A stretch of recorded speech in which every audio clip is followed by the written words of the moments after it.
There, everybody is. Welcome in. Sure, I got that way. All right. Thanks for hopping in today for hopefully I'll be able to summarize this in, half hour, 45 minutes and make it all worth it. So I appreciate you popping in and helping me out by being an audience and interacting and all that stuff. So if you've got any questions throughout, just let me know. Chat box is open as always, and sometimes I may even bring you in to discuss something that I'm working on if you express interest in that. So this is week 2 of the mastermind sessions. We want to have kind of an open forum concept, so that's why I promote that chat box regularly. Make sure that you're jumping in there with stuff, but in order to get this one kicked off, I actually had some inspiration today for this one. So I was kind of like, what am I going to build this about, and what am I going to talk about on number 2? And I think especially with the recent happenings with the NAR situation and being able to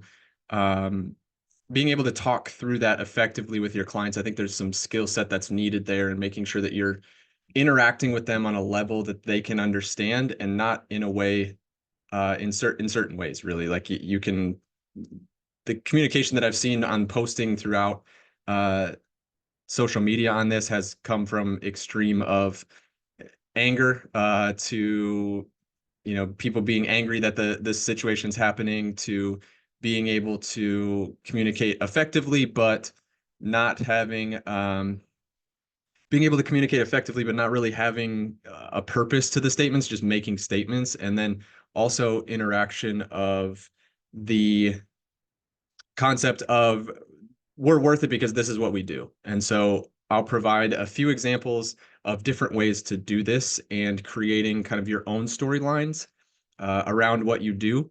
And there are ways to portray the same information without having to make whoever's reading it feel bad. Like, if I'm putting it bluntly, right? We want to make sure that we're helping them understand what we do from a position of we understand what their pain points are, not what our pain points are, what their pain points are, and being able to express it in a way that they can understand it, absorb the information, and then be able to communicate their concerns about it effectively, instead of them, looking at something and going, I don't understand this, so I think I should be mad about it. And that's a common misconception in the industry, is we think that if we tell people things, they're going to understand it, or they're going to hear it, or they're going to listen to us, instead of approaching it from their point of view and effectively communicating the purpose or the reason of why we're saying it. And so really the way to build these things out is storylines. And so we're able to start as simply as building a story around our own story. And I hearken the example that I say all the time when I'm preaching about this, and I say preaching because I do talk about it a lot. Like, it's something that's really important to me to be able to help agents and especially other lenders, because when other lenders fuck this up, it looks bad on me too, and I have to fight through that perception of things too. And it's really difficult to communicate with real estate agents. I'm sure you heard that was Puerto Rico in the background. It's really difficult for me to communicate with real estate agents because of the expectations that are created by other loan officers in conversations. So the expectation of, when you answer a call from a loan officer, he's just trying to get your business, instead of of a way of I approach a lot of conversations and phone calls is, how can I help you create more business for yourself? And so, a rising tide raises all ships, as they always say. So, you know, that's my little soapbox thing about other loan officers. But it's definitely affects you as a real estate agent as well, because every person you come into contact with knows another real estate agent. And so if you are able to promote this way, you will stand out effectively immediately. And so the way to start it is to think about, and Drew, you and I went through this process a little bit a couple of days ago. And it's actually pretty effective, and I actually did it through text with Drew. So like, it can be that simple of breaking it down. But really it's about, if you're having a hard time creating a storyline, the way to do it is kind of start with your core values. So whatever you consider to be your core values. And in some cases, someone has said to me, well, family is a core value. Well, family's not really the value, right? Like family's the outcome of the value, and there's underlying values that lead to family being important in your life, which is awesome. Family should 100% be important. But family's not really the core value. Like, is it honesty? Is it dedication? Is it trust? Is it like, what is the actual value behind that? And there may be more than one, and that's okay. And it's actually better because you can create more stories. But starting with that core value. So let's establish a core value of trust. Trust is super important in a real estate relationship. So that is obviously one that can apply to your business super easily. So if we look at trust being the value point, then we need to look back in our life and we go, okay, if we create a focal point around, let's talk about something that happened to you or with you between the ages of 9 and 13 that relates to that core value. And I specifically put those numbers out there because scientifically, that's when most of your morals are developed, is between the ages of 9 and 13. And so the rest of your life, you're either fighting against those morals to change your mind, or you've let those morals slip and you've gotten into the worst territory. You know, arguably a lot of us do it that way. And so being able to find a story that fits within that core value changes the way that you can have conversations with people. So now you've got a story, and then you have to be able to relate it to what their problem is. So I'll give you an example of this, and I can do it with trust. And I'm going to actually stop 1 second before I give the example. A lot of times I get the rebuttal of, I don't really like that time frame in my life. I don't want to talk about it. And a lot of people had really fucked up childhoods, right? A lot of us have had that. And it's okay because you've come from that. So no matter what you think or believe, whether you were shown an example of trust or you were shown the opposite of trust, you were still shown trust. And so if trust has been developed as one of your core values, it's probably because you wanted to do the exact opposite of what you experienced, which still gives you the story of the example of trust. And so when I was talking through this with a couple people recently, that was one of the rebuttals I got. And I said, you don't have to dive into why your childhood sucked. You don't have to like rip open your chest and expose it all, right? You just have to be able to build a story around one thing. And so the example goes, when someone asks you a little bit about, to tell you a little bit about yourself, instead of just rattling off like, I'm Ryan, I'm a mortgage broker, I live in Florida, I spent some time in Puerto Rico, like that's boring as shit. No one's remembering that. We're not connecting. There may be connection that comes from what you say, right? Like I spent some time in Puerto Rico. Oh, that's kind of interesting. And then they went, well, I've been to Puerto Rico 3 times. Now you've got a connection point. But you can skip that whole thing and go straight to the connection point. So trust is extremely important to me. And when I was a kid, I did what every little kid does, right? And I went to the store and I stole a pack of gum. And, you know, shit, a pack of gum at that point, like 25 cents, right? Like it's not that big of a deal. And it's not really that, expansive for the rest of my life. I'm not a thief. I didn't develop this terrible habit or anything like that. But when I brought that pack of gum home, I had to hide it.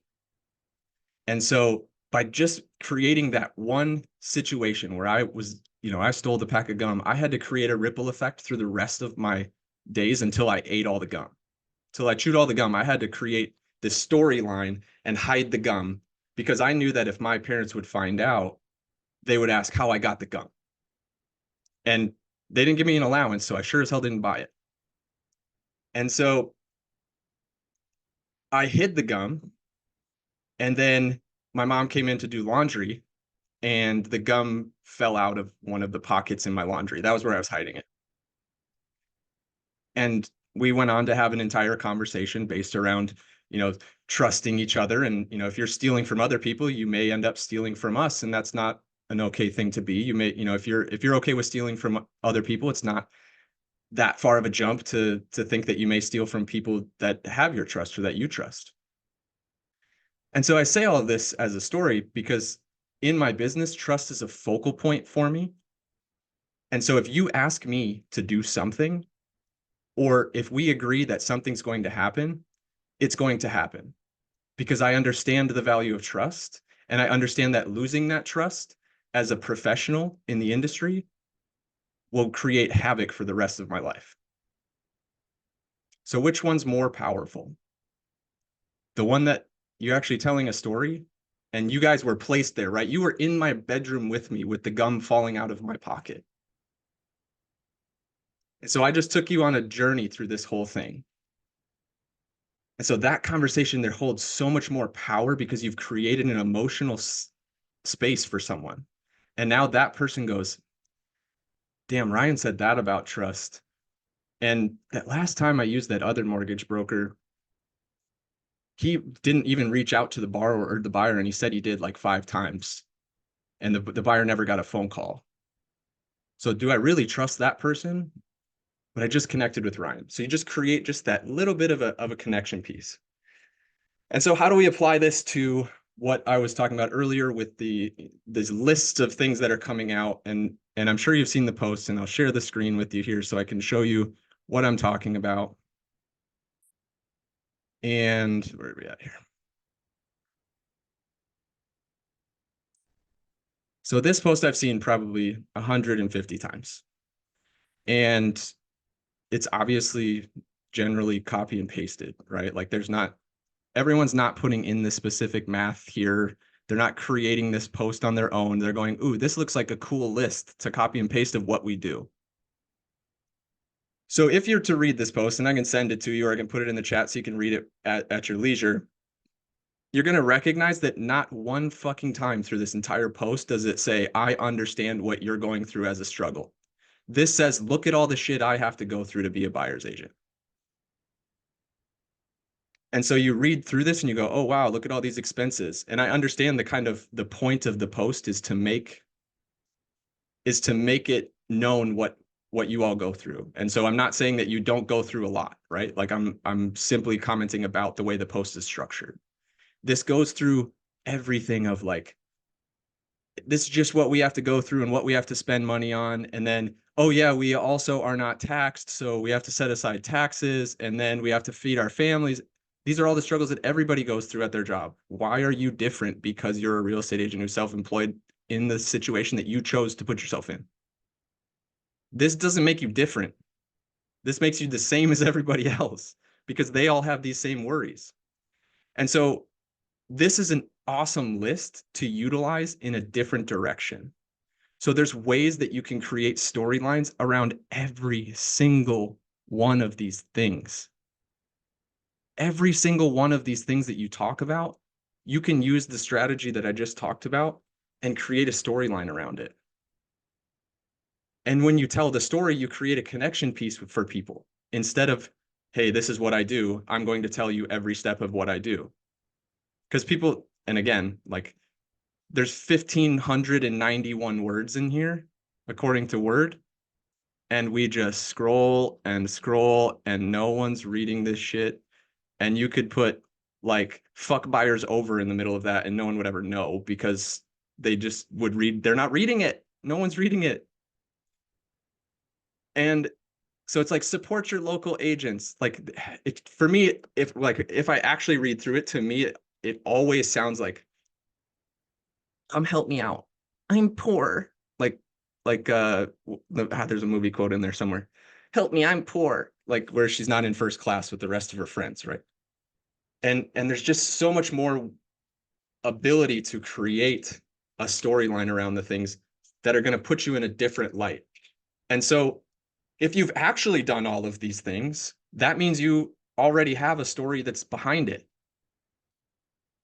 So I'm going to give an example, which is outside of the real estate industry. I'm going to play a video, and I think you guys will be able to hear it, but if you can't, you got to tell me. So this guy is actually a geolocator. So like he literally challenges his followers to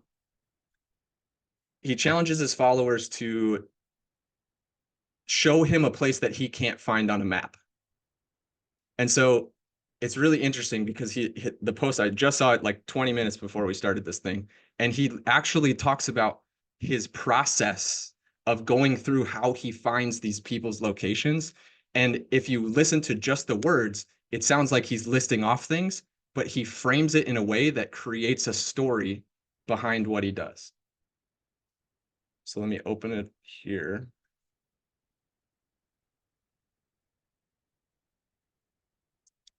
All right, so his name is Jose Monkey. Let's find the share button.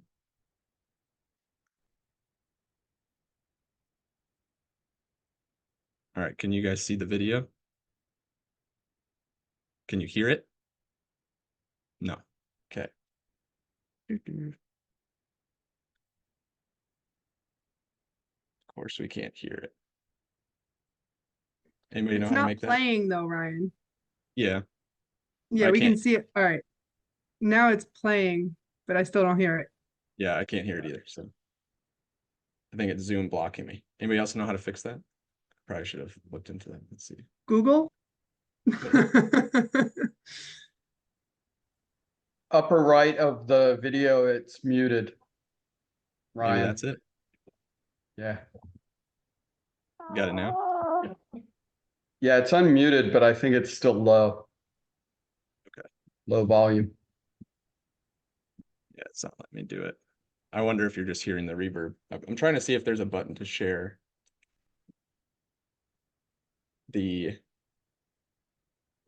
share sound. There we go. Bingo.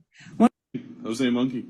Now Where you am hear I? it? You asked me to figure out where this video was recorded, so I did. Hi, I'm Jose Monkey, and I find people who ask to be found.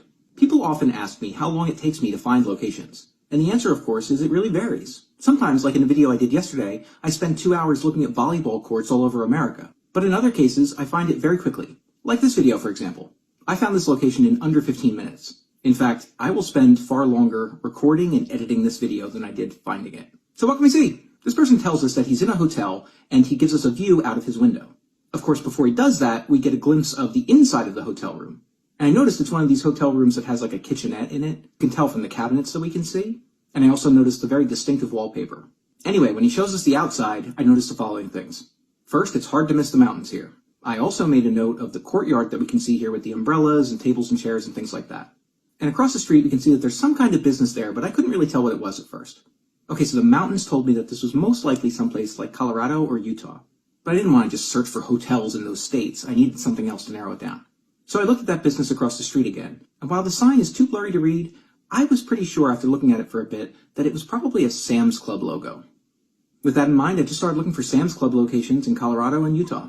I figured I'd just check each one looking for locations where there was a hotel across the street. And when I saw this one that had a Residence Inn right across the street, I figured that might be it. And it was. You were at the Jose Monkey. So, like, how simple of a video, right? Like, the guy's literally doing exactly what this post does, and he's just listing off what he's doing, but he turns it into a story format that keeps you engaged every single time he goes. How many of you instantly knew that was a Sam's Club logo? Instantly. He's like, I didn't know what it was at first. I'm like, well, you're an idiot. And then I want to keep watching. Like everybody knew that was a fucking Sam's Club logo, but it just allows you to like tell the story. So, like when you're like, some of these are so mundane, but explain school district effects on home values. How do you do that? Now tell the story of how you do it. Explain recording devices during showings. Really? You're saying that like that's a task for you? Like, if it is, then go tell a story about how on one of your showings, the buyer didn't recognize that there was a video camera at the door, and they walked in and going, man, I hate that. I hate this. And the seller wouldn't sell him the house.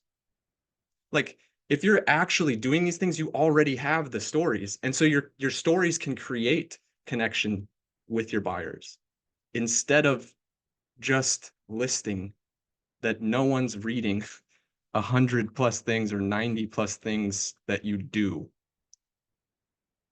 And well, I guess it's 180 because we're at a seller's agent and buyer's agent on this thing. Like, that's insane. So I found a list of 90 things that like somebody used this post and actually created like an infographic around it as like a helpful thing for agents. So if you want that afterwards, I can definitely share that with you. Yeah, I mean, Drew, it's on video, it's going to come across considerably better, but if you don't, I'm always going to say use video.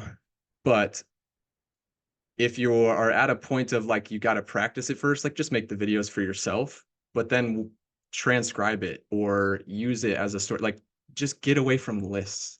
And you can start with a post that I might actually read is like, so I had this crazy thing happen.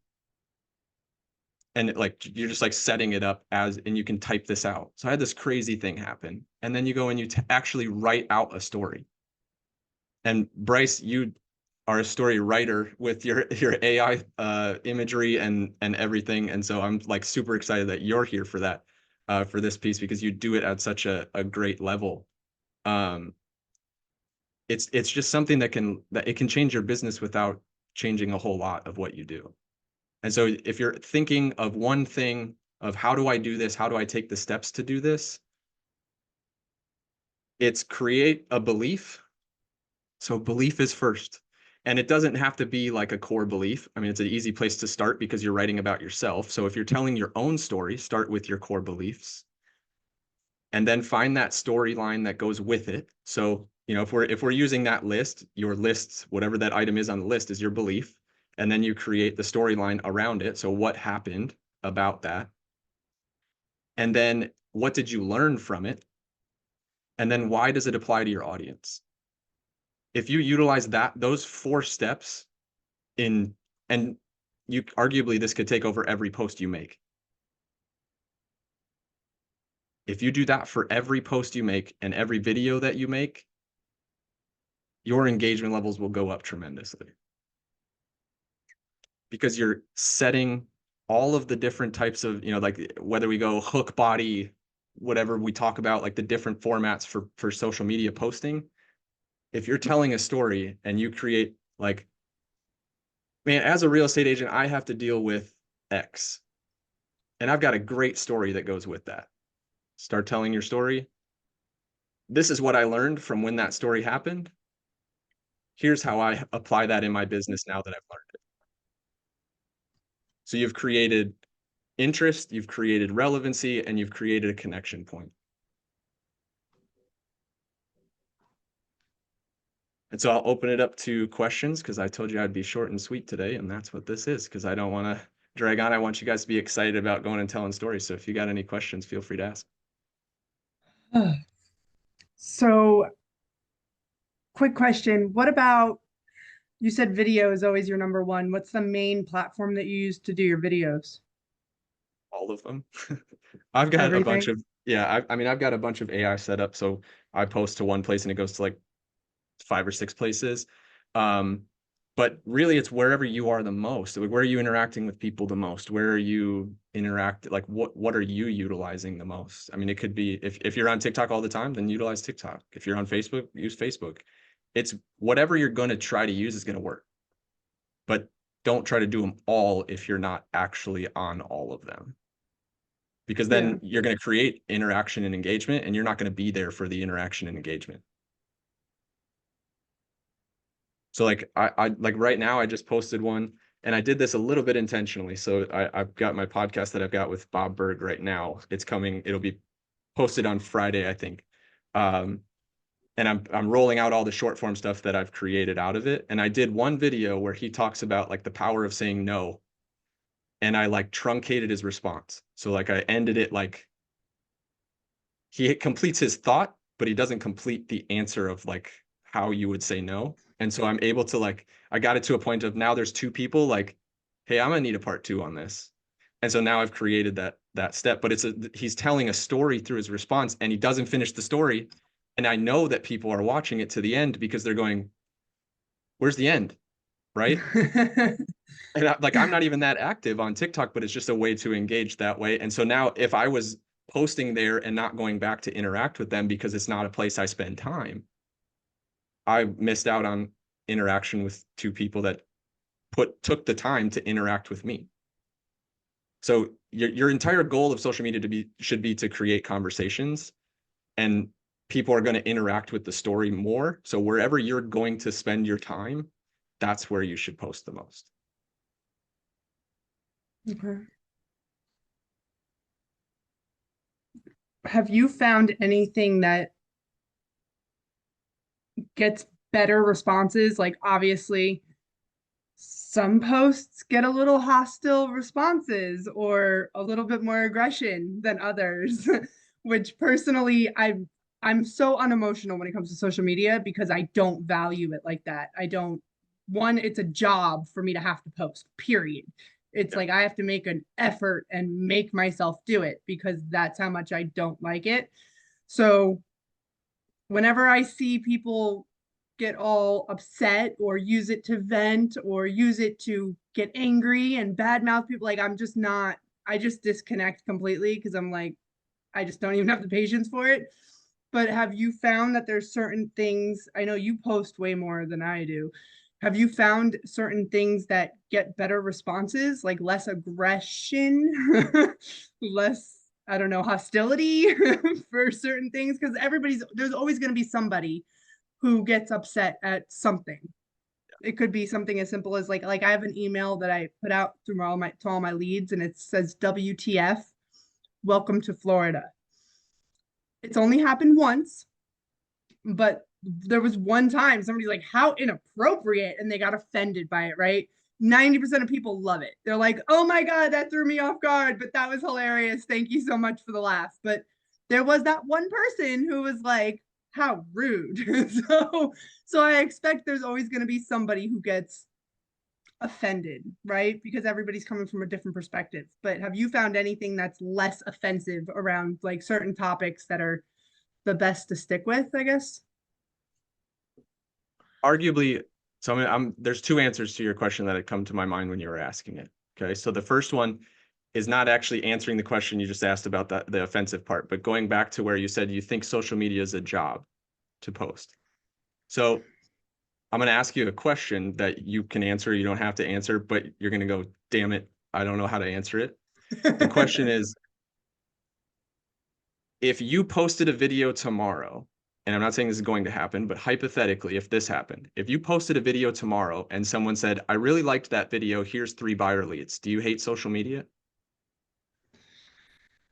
No, I So don't. what It's you're not that I really hate saying social is, media. Like I see the yep. value in it. I do. I see that's why I'm trying to post, right? It's not like I'm like sitting here like, y'all are crazy. There's no value in this. It's stupid. Like I see the value in it. I actually made like $4,000 last, not this past Christmas, the Christmas before past, because I hopped on and did a little thank you video, and like 5 different agents were like, hey, I want you to open my doors. Like I'm out of town, and I literally made almost $4,000 from a stupid little thank you Merry Christmas video that I made that I had to like force myself to do for 3 hours before it happened because I was so like, I don't want to make a video. But it's not that I don't see the value in it. I do. It's there. I'm watching hundreds of thousands of people make a lot of money off social media. So I know there's something there. It's just not something I'm comfortable with and I don't like it. So I get it. But it's like especially when I do. When you're posting, what are your goals? I mean, that's arguably that's where the distinction comes in, is what, when you make a post, I guess, so let's ask this. Do you enjoy educating or creating the content? So creating, no. It's a job for me. It's like it's So something on my which part to-do of it list is that the I have job? to do. Because if you say that you do enjoy educating, then you're saying the part of the job that you don't like is probably the editing or the physical aspect of posting it. So it's not Yeah. necessarily the social media thing. It's just, Yeah, you if put me in front of a bunch of people or in a room, I'll teach all day. Like I'm there.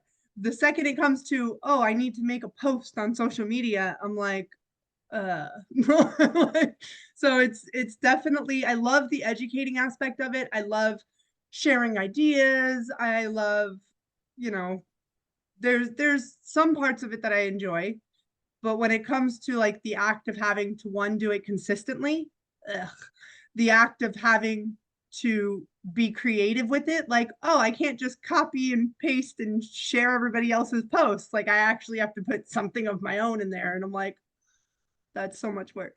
So like there's, you know, it's just like before when I had a VA who I had hired, who all I had to do was give her content and she did the editing and she made the posts for me.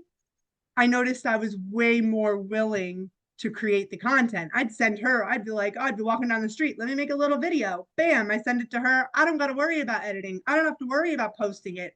I don't have to worry about verbiage of what to write with it. Like she had that part covered. So I was way more willing to create the content. But now that it's back in my lap, I'm like, yeah, I don't want to. Yeah, So, the editing piece can be a huge thing. And Bryce, I saw your comment about outsourcing for sure.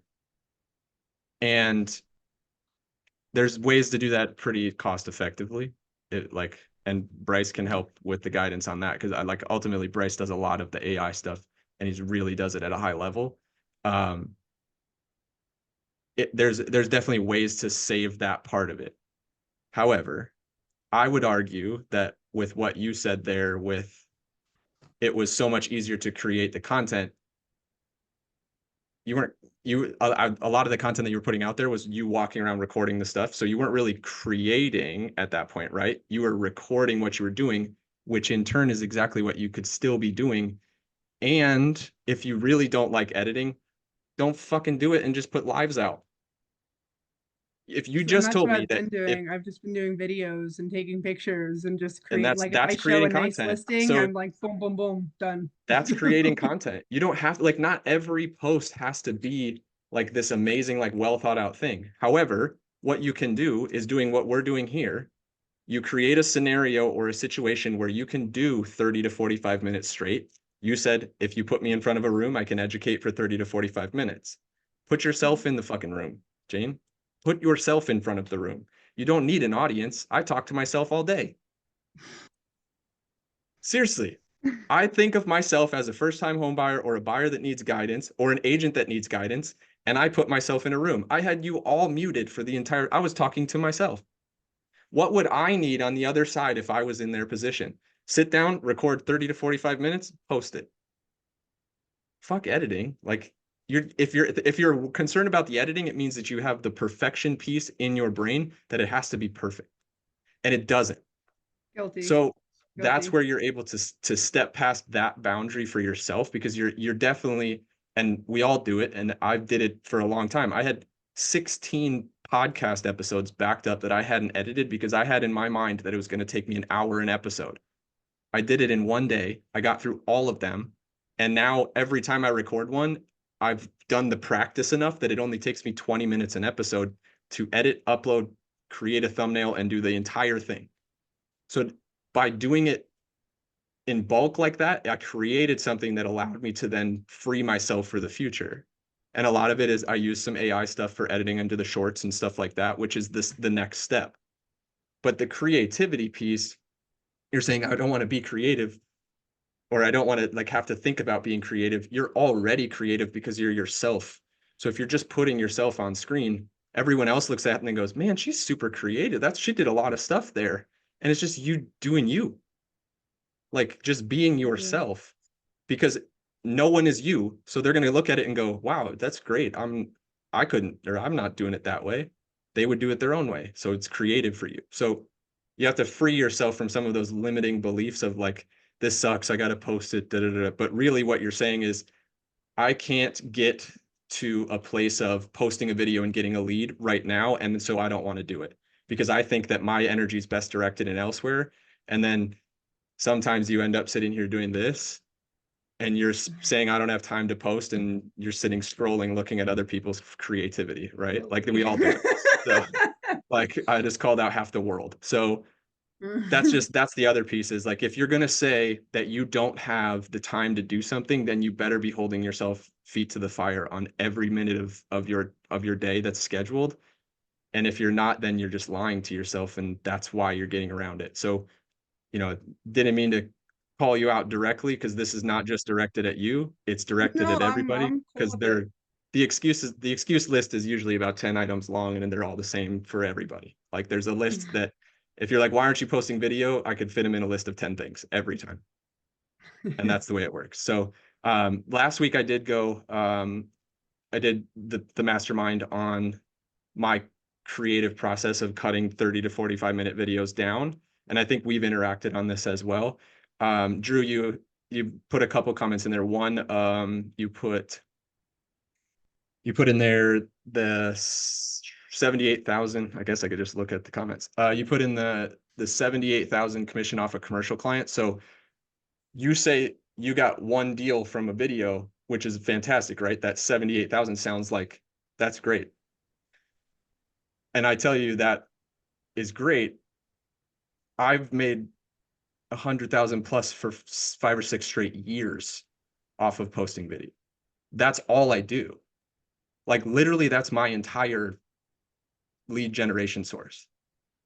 So whether I'm targeting people that are, or whether I'm directing, I hate the word targeting, but whether I'm directing my content towards agents that can refer me people, or I'm directing it towards clients that need help that don't understand the way the process works, or I'm directing it towards other loan officers that I can bring into my environment and teach them. It's all the same, it's just at different levels. And so it's just creating different storylines, slightly tweaking them. And arguably the only way you can create a storyline that connects with someone is if you know who you're trying to reach out to. So Jane, I go back to your offensive question.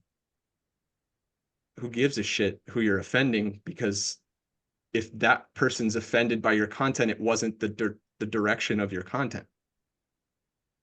And so if you are able to really narrow in on who you want to talk to, you don't want to talk to the person that has a stark opposite view of something, unless you're trying to create that type of Those content. are always the people that want to comment on my content. I'm like, The well, other people don't are look watching. at my content then. Go Yeah. away. You know? The other people are watching.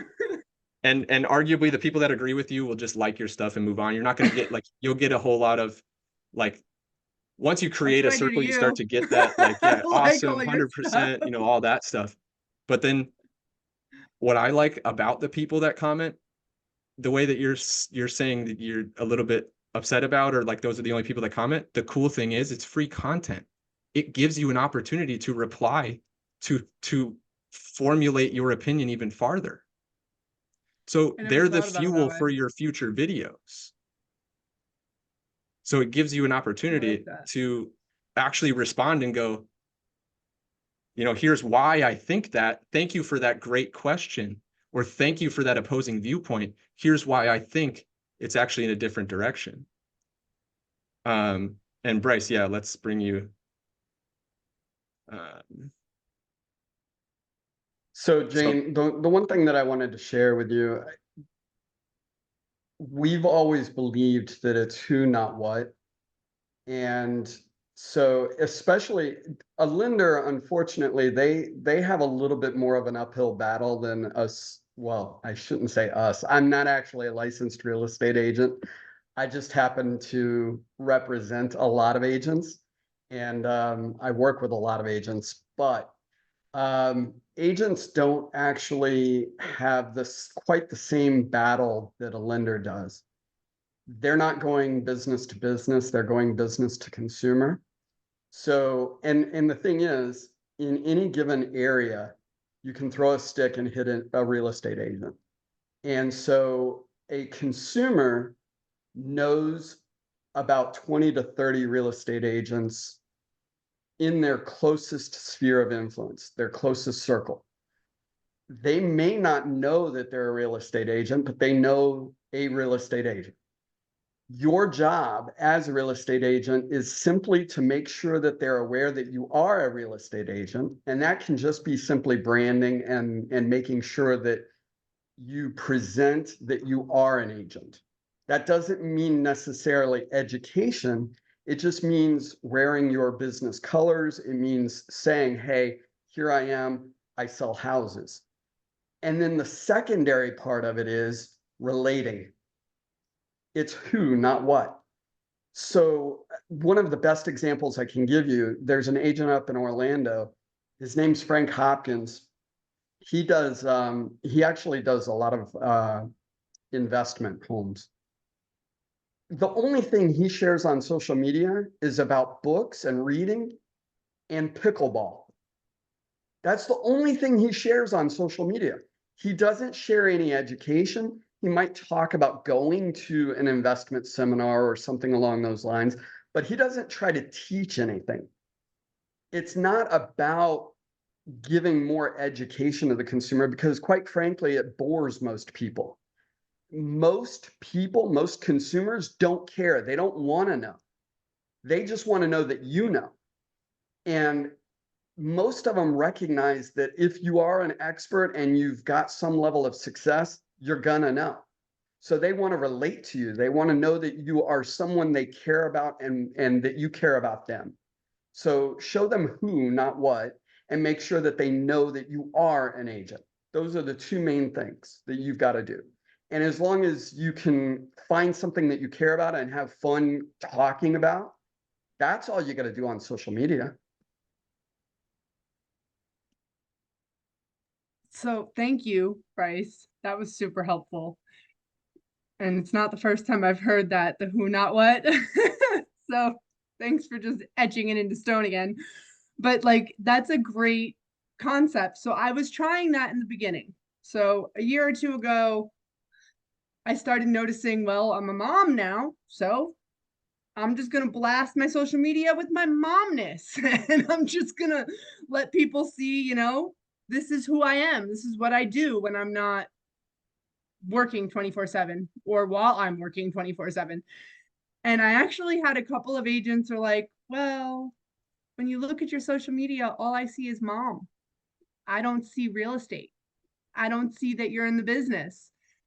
And I was like, okay, well, then I guess I'll start flooding it with real estate. Like it again, this is me trying to, yeah, this is me trying to figure out like what works, what doesn't work. Like, Yeah, and I don't it's know. definitely I about get so balance. many.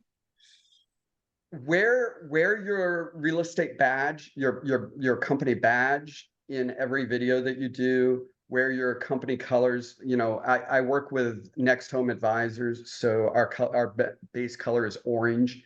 Our agents wear a lot of orange. It stands out. The background, I have my RTI background on right now, but if I had my Next Home Advisors background on, you know, the entire thing would be Next Home Advisors. So even when I do Zooms or when I do any kind of video, I've got my branding behind me when I do videos. Those kind of things, even though I may be talking about AI or something else, my brand is behind me. Anytime you're doing anything, like right now, even on this call, I don't know who you represent. I may have a referral for you, but I don't know who you represent or what city you're in. Those are the kind of things that every chance you get, you should be making sure your bios on every social media platform that you're on a regular basis. Ryan actually brought this up not too long ago. We had a discussion about this. It's so frustrating for us when we go looking to help someone and we don't even know what city you're in. It's you got to make sure that your bio demonstrates, and I understand, I actually had this talk with some of my agents, especially women. Sometimes it is challenging to put yourself out there because you get the creeps that are trying to, yeah, I get it. But if you're in business, you can have your professional page at least show who you are and where you're at as well, and what city you represent, et cetera. But anyway, the point is, make sure your brand is represented as best as possible, whether it's colors, your logo, whatever the case is, everything you do, especially if you're talking about being a mom. The other thing to remember too, especially if you're talking about being a mom, be careful not to share that you're too busy. It's okay to talk about being a mom. It's okay to share the colorful, fun, interesting things about being a mom, but don't complain too much about being a mom or share that it's overwhelming or that you're too busy and make people think that they shouldn't reach out to you because you're too overwhelmed with your kids to be able to help them with their real estate. You have to balance it. You have to make sure that they know that you are super mom and that not only are you taking care of the diapers and getting kids to school, but you're also capable of showing 5 homes in between and writing a contract at the dinner table and closing your friend's house, and you've got 15 new friends because you closed so many homes last month. You have to demonstrate all of the above, even if it's not true. You have to make it look And I that mean, way. it's not that I'm too busy, which what I try to do is like, especially like she'll be with me when I'm showing a house sometimes. And I'll do a little skit of us while we're waiting for our clients to show up. And we're like I had one with us just kicking our feet. Like it was just like, this is what gets me out of bed in the morning, like waiting for our clients. So like, I'll just do little things like that, but it's so not like, I don't know.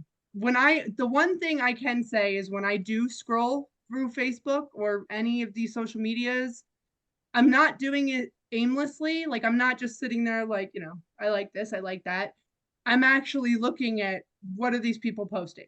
How are they doing it? I'm doing it more for ideas. I'm still in that like learn research mode, but at the same time, it's like some of this stuff I watch and I'm like, I don't care. So So a couple that's where things, my couple barrier things comes with up. that, Jane, as well, because I found myself doing the same thing where you're just like kind of like you say you're not mindlessly scrolling, but you kind of are because you haven't self-directed your feed to show exactly who you want to talk about or who you want to follow or who you want to watch. Okay. And all of the platforms have some sort of an ability to set up a timeline for yourself so that you don't have to scroll through 10 posts to do research on 2 of those 10.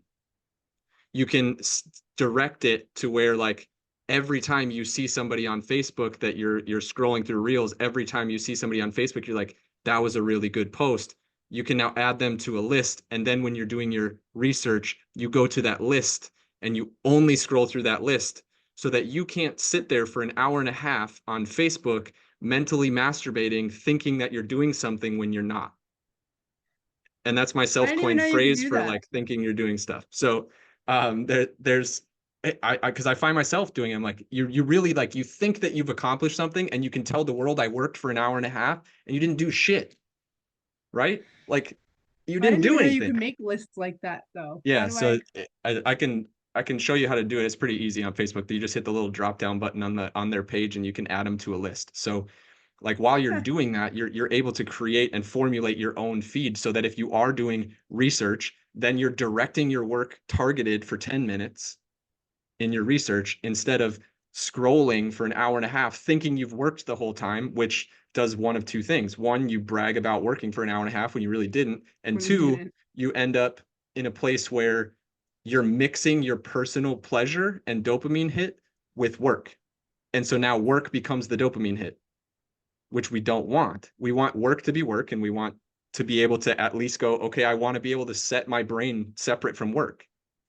Where we talk about working 24/7 is because we get entangled where while we looking at social media, you're saying you're creating conversations, which is amazing, but you're looking at it going, well, they're not positive conversations, so I don't want them, right? Conversation's conversation, Jane. That's the way it works. And like that's what you want. Like if you're That's able also to, that was something you said before though. You were like, "What's the purpose of you posting?" yeah, And that kind of slapped me upside the head just now because realistically, my purpose of posting is because everybody tells me I fucking have to. yeah, Not because I want to, not because I'm trying to drive traffic, not because I'm trying to create conversations, not because I'm trying to get leads. I am simply posting because everybody and their mother is like, if you're not doing it, you're screwing up. So I'm like, all right, I'm listening. Look, I'm posting. But that's why it feels like a job to me because I'm doing it because everybody's just telling me to. I don't actually have a goal. I'm not doing it to actually target certain people. I'm not doing it to get across a certain message. I'm doing it just because I've been told I have to. yeah. So that was kind of the biggest takeaway for me right now is because I'm like, oh, maybe if I got a little bit more purposeful with it. It's so we could go on this maybe next week's is trying to figure out how to intentionally post and create different ways to do that. Maybe next week's topic, but That'd be because we could go on awesome. forever, but we're now we're pushing an hour here. So Yeah, I but I got want to lunch. just touch on that a little bit. The main thing that I think, and again, I'm gonna say that this isn't even me thinking anymore. This is a firm knowledge of I have of the industry at this point, and the message that if I could push a message more than any other, this is the one that I'm going to push, is we are disconnected as real estate professionals from the purpose of why we are doing it. And it's not just social media. It's literally the entire industry, everything we do, making lists of those things that we just looked at that in that post. The post, when that post was made, that person's purpose was to show all the shit that real estate agents have to go through, and they are not operating from a place where they actually want to improve the environment. That's simply them complaining about all of the things that they have to do, and that person is completely disconnected from why they're a real estate agent. And I say that with confidence. And I say that with, this is literally my mission for 24 is to create real connection and to bring it full circle. People connect with the stories that you tell, not with the things that you do. And so if you're looking to create that connection, step one is to figure out what your actual purpose is. Because you can't say that you're operating within your purpose if you don't even know it. And then step two is to create storylines around those purposes and those values. And then you're just going to see a different view. Like when those comments come in, Jane, you're going to go, okay, this person is responding to the opposite of my purpose. So how do I respond within my purpose to help other people? Because while that one person may be closed-minded, there's other people that didn't comment that had the thought. And that's, for them, it's just a point of topic to talk about. Like if I were having a conversation with that person, I'd bring this up. I have a concern. They didn't dig their heels in, they just have a concern. So it gives you an opportunity to reply to the people, not necessarily to that one person, but to the people that aren't set in stone, that don't have their heels dug in. So look at that as a gateway to explore your purpose, explore your ideas, explore the concepts that you're putting on video or in a post. It allows you to encircle, like just go full circle on what you're talking about instead of just narrowly responding to it. And Drew, I know Bryce, definitely get some time with Bryce. He's pretty knowledgeable in that space. And the one that I use the most for utilizing kind of my process is called video. And it's $30 a month for the Pro Plus version, and you get 6,000 minutes for the year, which if I break it all down, I think it came out to like 25 cents a video. And it doesn't take long to learn the system. And then you learn it at a basic level, and then you can start adding in some of the other fun stuff. I'll get you a link, Drew. And it creates, like now I've got it to a point of where I'm like just above basic level. And then I watched they had a webinar once a week explaining what their stuff is, like what their abilities are, functionalities and stuff. And I went, shit, that's 3 things that I could use right now that I didn't use. So now that's my next learning curve, is like, how do I add in B-roll? How do I add in different emojis into the content? How do I add sound effects? And then they have a scheduler built in when you pay for the Pro Plus version that you can schedule it straight to your social media platforms. And I've been using a third party for that. So I'm paying 2 things that may do the same thing. So once you start exploring that stuff, it creates like total video production for the month. I'll discount Zoom because I use it for so many different things, but StreamYard, I think, was $35 a month. Video is $30 a month, and Buffer is $18 a month. And then Repurpose is $20 a month. I could eliminate probably 1.5 of those. So arguably for less than $100 a month, I put out, I mean, you guys see the content. I'm posting 2 to 3 videos a day. So 900, is that right? No, that's 90 videos a month for less than, what is $1 a video? And I'm doing it at an upper level. Did you look at opus.ai? Yeah, I actually liked the video functionality better. I think Opus I liked it. I think that they had a really good setup there. It just, video for me seemed more simplistic. And it just like, it just clicked better with my brain, I think. It may have, to be Okay. honest, it may have been the coloring, like the color of the app, like may have been the difference, but. I was just curious because we went with Opus.ai. I didn't know about the one that you're talking about. I never checked it out. So I was curious if you had checked them both out. Yeah, I did. And I didn't do a lot with Opus, but also when I was getting more into video, I was only using the free version and they give you 75 minutes a month. So I was able to upload, multiple streams that I had created and they gave you the 75 minutes every month. And so I was going in and I was able to create 15 to 30 videos for free every month. And so you can utilize it that way too, if you wanted to. Like that's one video every day, basically. So for free. The scheduler and all that extra stuff isn't there, but yeah, so I mean, like I said, there's a few topics that came up here that we could talk about for a half an hour each on each one of them. But yeah, ultimately start creating some stories. If you've got questions into that, I'm happy to, help out with some of that stuff and guide you through. I mean, Drew and I talked earlier this week. He had a meeting with a couple real estate agents and we developed a storyline for him to talk. And he's like, that was an awesome meeting because I guarantee it sounded different coming out of his mouth than I'm Drew, I'm a lender and I don't charge fees. Like it just connects different. It hits different, right? If we're going to talk that way, right? Like that's awesome. You don't charge fees. That's a cool thing to be, but honestly, bro, the dedication and honesty piece that comes behind it and why you are so dedicated and honest, it strikes different. It means more. Because I can always go find another lender who's not going to charge me any fees, but I can't find a lender who has your story.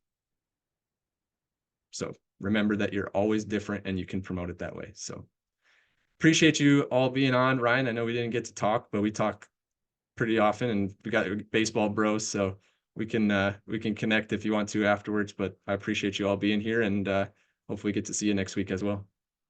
Yes. Thank you, everybody. I appreciate it. Sounds Very good. Thanks, Ryan.